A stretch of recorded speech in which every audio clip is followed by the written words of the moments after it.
Welcome to the Occupational Safety Leadership Podcast, episode number 60, Hydrogen Sulfide Safety. In today's episode, we'll sit down and talk about the dangers of hydrogen sulfide.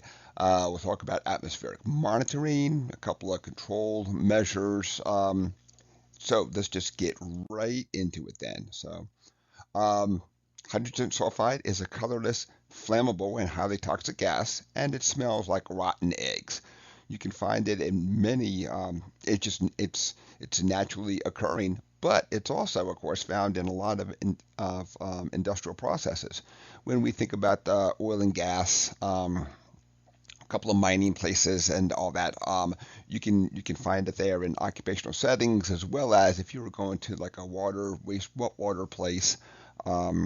Just some place that you just happen to find that decaying organic matter. Really important to test atmospheric monitoring then for hydrogen sulfide, just to make sure. I mean, it's colorless. Some people say it's odorless. I can smell the rotten eggs. There have been times where I've been with a person who did not smell the rotten eggs, but the nose is not very good at detecting a any form of atmosphere. So we always have to have a meter, and like all things, of course, the meter is detected. I mean, not detected, calibrated, and all that good stuff too. We're not just grabbing it and saying, "Oh, well, I'll check for oxygen and then I'm good."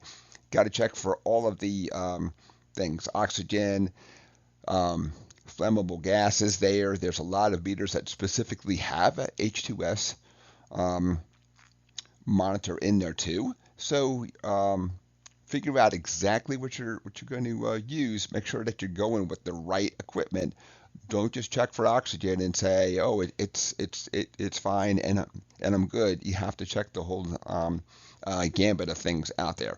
And when we really talk about checking, of course, we're talking about areas that are very confined areas. Then, like a confined space, a storage tank. When you kind of think about the water and wastewater tanks, you know, reasonably heavy, so it's going to settle down to the bottom. So we want to test for all the different layers too. We just don't want to look at the top and kind of hold it and say, all right, it's good. We want to lower down a hose. We want to do all that. We want to sample at all the different levels out there.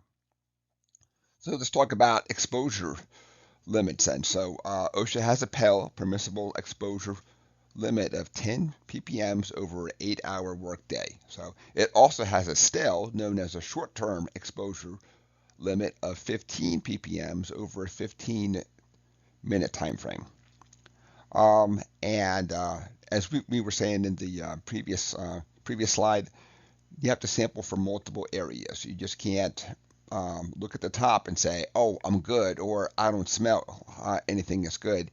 Always have to have a meter to really detect it, to really make sure that things are safe.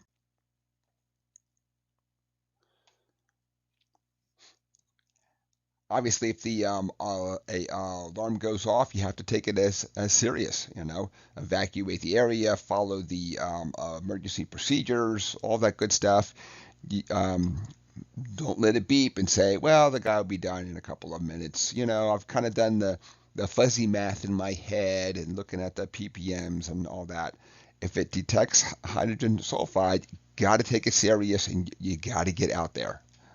Get out of that tank, out of that confined space, wherever they happen to be then. So, and most of the permit systems out there, when you think about entering a confined space, a vault, a tank, all that good stuff, you're going to have a permit system, and part of the permit system in every place I've worked, I can't say it's like a 100% hard and fast rule.